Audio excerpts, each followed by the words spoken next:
നമസ്കാരം. Raf talk ഫുട്ബോളിലേക്ക് അവർക്കും സ്വാഗതം. വേൾഡ് കപ്പിനുള്ള ഒരുക്കത്തിലാണ് ദേശീയ ടീമുകളൊക്കെ. ഇപ്പോൾ അതിന് മുന്നോടിയായിട്ടുള്ള ഇൻ്റർനാഷണൽ ബ്രേക്കിംഗ് എത്തി. ടീമുകൾ പ്രഖ്യാപിക്കാനുള്ള ദിവസങ്ങളായി. ബ്രസീൽ ടീം 16-ാം തീയതി പ്രഖ്യാപിക്കും. ഇന്നിപ്പോൾ 14-ാം തീയതിയായി, നാളെ കഴിഞ്ഞ് മറ്റന്നാൾ. അതുപോലെ അർജൻറ്റീന ടീമൊക്കെ റെഡിയാണ്. ഫൈനലിസ്മയുടെ കാര്യത്തിലൊരു തീരുമാനം വന്നാൽ സ്ക്വാഡ് പ്രഖ്യാപനം വരും. സ്പെയിൻ്റെ കാര്യം അങ്ങനെ തന്നെയാണ്. എല്ലാ ദേശീയ ടീമുകളും ഇതാ വേൾഡ് കപ്പിന് മുന്നോടിയായിട്ടുള്ള ഈ ഇൻ്റർനാഷണൽ ബ്രേക്ക് പൊളിച്ചെടുക്കാനുള്ള തീരുമാനത്തിലാണ്. അപ്പോൾ ഈ ഒരു ഘട്ടത്തിൽ നമ്മളൊന്ന് പരിശോധിക്കുകയാണ് ഈ വേൾഡ് കപ്പിൽ കിരീട സാധ്യതയുള്ള 10 ടീമുകൾ, ഏറ്റവും അധികം സാധ്യതയുള്ള 10 ടീമുകൾ. ESPN അനാലിസിസ് ആണ് നമ്മളിവിടെ പരിശോധിക്കുന്നത്, ഒരു പവർ റാങ്കിങ് പോലെ. ഏറ്റവും അധികം സാധ്യതയുള്ള 10 ടീമുകൾ. കൊളംബിയയെ സംബന്ധിച്ചിടത്തോളം 10ാം സ്ഥാനത്താണ് അവർക്കിപ്പോൾ കൊടുത്തിരിക്കുന്നത്. തീർച്ചയായിട്ടും വളരെ ഇമ്പോർട്ടൻ്റ് ആയിട്ടുള്ള ഒരു റോള് ഈ ലാറ്റിൻ അമേരിക്കൻ ടീം വേൾഡ് കപ്പിൽ നടത്തുമെന്നാണ് പ്രതീക്ഷിക്കുന്നത്. ഇതേ കൊളംബിയ മുമ്പ് US വേൾഡ് കപ്പ് നടന്നപ്പോൾ അവർക്ക് മറക്കാനാവാത്തൊരു ഓർമ്മയുണ്ട് ആന്ദ്രേ എസ്കോബാറിൻ്റെ കാര്യം. 1994 ആ വേൾഡ് കപ്പ് നടക്കുന്നത്. ഇപ്പോൾ 2026 വീണ്ടും എത്തുമ്പോൾ അദ്ദേഹത്തിൻ്റെ പിന്മുറക്കാർ എന്ത് പ്രകടനം നടത്തും എന്നുള്ളതാണ് എല്ലാവരും ഉറ്റുനോക്കുന്നത്. ഇപ്പോൾ ലൂയിസ് ഡയസ്, ഹമേസ് റോഡ്രിഗസ് തുടങ്ങിയ താരങ്ങളിൽ നിന്ന് മികച്ച പ്രകടനം എന്തായാലും പ്രതീക്ഷിക്കുന്നുണ്ട്. എങ്കിലും അവർ കിരീടത്തിലേക്ക് പോകുമെന്നൊന്നും ആരും കരുതുന്നുണ്ടാവില്ല. 10ാം സ്ഥാനമാണ് ഈ പവർ റാങ്കിൽ അവർക്ക്.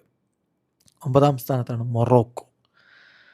ആഫ്രിക്കൻ വമ്പന്മാരെ കഴിഞ്ഞ വേൾഡ് കപ്പിലെ സെമി ഫൈനൽ വരെ എത്തി ഫുട്ബോൾ ലോകത്ത് ഞെട്ടിച്ച ടീമാണ്. പക്ഷേ അവരുടെ കോച്ച് ഇപ്പോൾ പുറത്തായിട്ടുണ്ട്. വാലിദ് റെഗ്രഗി ഇപ്പോൾ പുറത്തായി കഴിഞ്ഞു. ഏതായാലും ഈ തവണ പുതിയ കോച്ചിന് കീഴിൽ മികവ് അവർ കാണിക്കുമെന്ന പ്രതീക്ഷയിൽ തന്നെയാണ് ഫുട്ബോൾ ലോകം നിൽക്കുന്നത്. വീണ്ടും ഒരു സെമി ഫൈനൽ സാധ്യതയ്ക്ക് തള്ളിക്കളയാൻ പറ്റില്ല. 8ാം സ്ഥാനത്താണ് നെതർലൻഡ്സ്. ഓറഞ്ച് വസന്തം ഇത്തവണയെങ്കിലും വിരിയുമോ എന്നുള്ളത് ഉറ്റുനോക്കുകയാണ് നിരവധി ഡച്ച് ആരാധകർ. ഏതായാലും എല്ലാ കാലത്തെയും പോലെ തന്നെ മികച്ച ടീം അവർക്കുണ്ട്. പക്ഷേ ഇത്തവണ കിരീടത്തിലെത്തുമോ കാത്തിരുന്ന് കാണണം. 7ാം സ്ഥാനത്ത് ജർമ്മനിയാണ്. കഴിഞ്ഞ 2 വേൾഡ് കപ്പിലും പ്രത്യേകിച്ചൊന്നും ചെയ്യാൻ പറ്റാതെ മൂക്കുകുത്തി വീണ ടീമാണ് ജർമ്മനി. ശരിക്കും പറഞ്ഞാൽ 2014 വേൾഡ് കപ്പിന് ശേഷം ഒരു മേജർ ടൂർണമെൻറ്റ് വിജയം എന്നുള്ളത് അവർക്ക് എന്തുകൊണ്ടോ അങ്ങനെ അങ്ങ് സാധ്യമാവുന്നില്ല. ശരിയാണ്, കോൺഫെഡറേഷൻ കപ്പ് അതിൻ്റെ ഇടയിൽ ജയിച്ചിട്ടുണ്ട്. പക്ഷേ അതൊക്കെ FIFA നിർത്തിപ്പോയ ടൂർണമെൻറ്റാണ്. എന്നാൽ വേൾഡ് കപ്പ് വരുമ്പോൾ ആ ഒരു മികവ് എന്തുകൊണ്ടോ ഇപ്പോൾ അവർക്ക് നഷ്ടമാകുന്നു. അവർ പലവട്ടം കിരീടം ചൂടിയിട്ടുള്ള ടീമാണ്. 4 വേൾഡ് കപ്പുകൾ അവർക്കുണ്ട്. 1954-ലും 74-ലും 90-ലും 2014-ലുമായിട്ട്. പക്ഷേ കഴിഞ്ഞ 1-2 വേൾഡ് കപ്പുകളിലെ ഗ്രൂപ്പ് സ്റ്റേജ് എക്സിറ്റ് ഒരു തിരിച്ചടിയായിരുന്നു. എന്നാൽ ഇത്തവണ കൂടുതൽ മികച്ച ടീമും കൊണ്ട് അവർ വരികയാണ്. ഫ്ലോറിയൻ വേർട്സും ജമാൽ മുസിയാലയും ഒക്കെ ചേരുന്ന ടീം ഇത്തവണ മുന്നോട്ട് കുതിക്കുമെന്ന പ്രതീക്ഷയിൽ ആരാധകർ കാത്തിരിക്കുമ്പോൾ 7ാം സ്ഥാനത്താണ് പവർ റാങ്കിൽ ജർമ്മനി. 6ാം സ്ഥാനത്ത് പോർച്ചുഗലാണ്. ക്രിസ്ത്യാനോ റൊണാൾഡോയുടെ പോർച്ചുഗൽ ഇന്നേ വരെ വേൾഡ് കപ്പിൽ മുത്തമിട്ടിട്ടില്ല.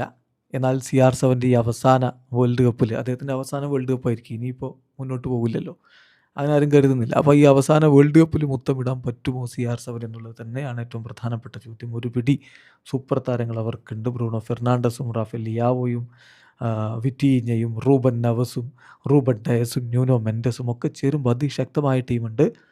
കോച്ച് റോബർട്ടോ മാർട്ടിനസ് എങ്ങനെ ഈ താരനിരയെ ഉപയോഗിക്കുന്നു എന്നതനുസരിച്ചായിരിക്കും അവരുടെ കിരീട സാധ്യത. 5ാം സ്ഥാനത്താണ് ബ്രസീൽ. 5 തവണ ലോക ചാമ്പ്യന്മാരായി ചരിത്രം കുറിച്ച ടീമാണ്. പക്ഷേ 2002-ന് ശേഷം പിന്നീട് ഒരിക്കൽ പോലും വേൾഡ് കപ്പിൽ അവർക്ക് ഫൈനലിലേക്ക് എത്താൻ പറ്റിയിട്ടില്ല. നാട്ടിൽ 2014-ലാണ് ഏറ്റവും ഒടുവിൽ സെമിയിലെത്തിയത്. ആ സെമി ഫൈനലാണെങ്കിൽ ഒരു ദുരന്തമായി മാറുകയും ചെയ്തിരുന്നു. പിന്നെയുള്ള വേൾഡ് കപ്പിലേക്ക് അവർ ക്വാർട്ടർ ഫൈനൽ വരെ എത്തിയിട്ടുണ്ട്. അവിടുന്ന് അങ്ങോട്ട് അവർക്ക് പോകാൻ എന്തുകൊണ്ടും കഴിഞ്ഞിട്ടില്ല.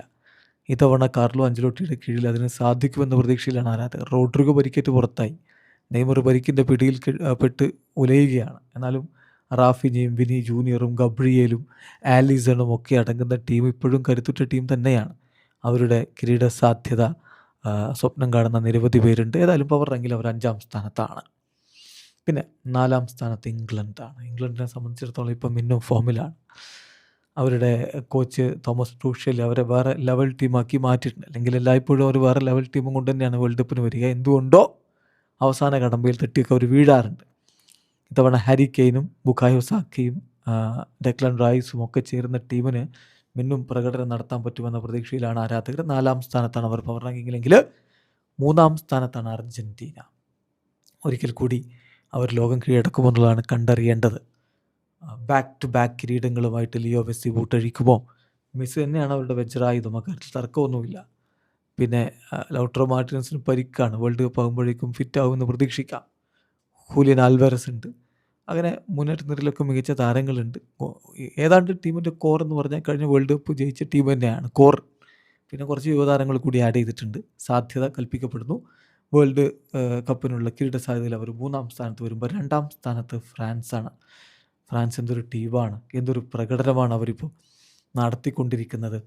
കിലിയൻ എംബാപ്പെ തന്നെയാണ് അവരുടെ ഏറ്റവും വലിയ സൂപ്പർ താരമെന്ന മറ്റ് താരങ്ങളും അതേപോലെ തന്നെ മികവുള്ളവരാണ്. അതുകൊണ്ട് തന്നെ ദിദിയർ ദശാമിൻ്റെ ഈ അവസാന വേൾഡ് കപ്പിൽ അവർ കിരീടത്തിൽ കുറഞ്ഞതൊന്നും സ്വപ്നം കാണുന്നില്ല. 2-ാമതാണ് ഫ്രാൻസ് എങ്കിൽ 1-ാമതാണ് സ്പെയിൻ. ഇപ്പോൾ എല്ലാവരും ഇങ്ങനെ പാടിപ്പുകഴ്ത്തുന്നു സ്പെയിനിനെ. ഫിഫ റാങ്കിൽ അവർ 1-ാമതുമാണ്. ലാമിനെ യമാലും അതുപോലെയുള്ള സൂപ്പർ താരങ്ങളൊക്കെ അടങ്ങുന്ന ടീം, റോഡ്രിയും ഫെറാൻ ടോറസും അതുപോലെ തന്നെ പെഡ്രിയും ഒക്കെ അടങ്ങുന്ന ഒരു കിടിലൻ ടീം അവർക്കുണ്ട്. സോ കിരീട സാധ്യതയിൽ 1-ാമത് വരുന്നത് ഇത്തവണ സ്പെയിനാണ്. ഏതായാലും ഇതൊക്കെ ഇനിയിപ്പോൾ ഈ മാർച്ച് മാസത്തിലെ ഇൻ്റർനാഷണൽ മത്സരങ്ങൾക്ക് ശേഷം നമുക്ക് ഒന്നുകൂടി പവർ റാങ്കി നോക്കേണ്ടി വരും. പെർഫോമൻസൊക്കെ വെച്ചിട്ട് ഒന്നുകൂടി അപഗ്രഥിക്കേണ്ടി വരും. നിലവിൽ ഇതാണ് 1-ാം സ്ഥാനം. കൂടുതൽ സാധ്യത, കിരീട സാധ്യത Spain 2, France 3, Argentina 4, England 5, Brazil 6, Portugal 7, Germany 8, Netherlands 9, Morocco 10, Colombia. Video അവസാനിക്കുന്നു. ഫുട്ബോൾ ലോകത്തെ കൂടുതൽ വിശേഷങ്ങളുമായി റാഫ് ടോക്സ് എത്താം.